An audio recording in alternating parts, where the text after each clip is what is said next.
कसं काय आणि राम राम पाहुणा मंडळी. बुधवारी होती संकष्ट चतुर्थी आणि मी बनवला होता बाप्पांच्या नैवेद्यासाठी छोलेपुरी व बासुंदीचा खास असा बेत. चला तर पाहूयात, लेट्स स्टार्ट. नैवेद्य गोडाधोडाने सुरू करायचा म्हणून मग बासुंदीपासून सुरुवात केली होती. अर्धा लिटर दूध उकळून घेऊन त्यात गीटचं रेडीमेड पॅकेट मिक्स केले व चांगला दाटसरपणा येईपर्यंत आटवून केसर दूध मिक्स करून थंड व्हायला ठेवून दिली होती. त्यानंतर बनवले होते पंजाबी छोले. कुकरमध्ये 12 गावच्या मसाल्यांची पोटली त्यामध्ये टाकून 5 ते 6 शिट्ट्या करून घेतल्या होत्या.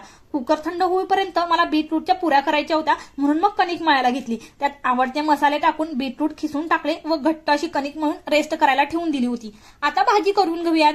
कढईत 2 चमचे तेलात जिरे तडतडून द्यायचे आहेत. एक मोठा बारीक चिरलेला कांदा ऍड करायचा, तोही छान असा भाजून घ्यायचा. 1 चमचा अद्रक लसूण पेस्ट मिक्स करा व बारीक टोमॅटो सुद्धा त्यामध्ये भाजून घ्या. मग मसाल्यांसाठी तिखट, मीठ, हळद, गरम मसाला ऍड करा. तेही तेल सुटेपर्यंत छान असे भाजून घ्यायचे आहेत. छोले थोडेसे त्यामध्ये स्मॅश करून टाकायची, मग छान अशी मस्त चव येते. 10 मिनिटे शिजवून घ्या व कसुरी मेथी व कोथिंबीर यामध्ये वरून टाकून द्या. पुऱ्यांना तेलाचा हात लावून लाटल्या व मस्त टम्म फुगायला तेलात सोडून दिल्या होत्या. चेरी ऑन द केक काय असावं तर शेजाऱ्यांनी आणून दिलेले गुलाबजाम तेही ताटात ठेवले व बाप्पांची थाळी मी तयार केली होती. असा छोटासा पण मस्त असा बेत तुम्ही लंच किंवा डिनर रेसिपीजना तयार करू शकता. आणि तुम्हाला आमच्या रेसिपीज जर आवडत असतील तर नक्की सबस्क्राईब करा, शेअर करायला अजिबात विसरू नका आणि हो, कमेंट सुद्धा करूनच टाका.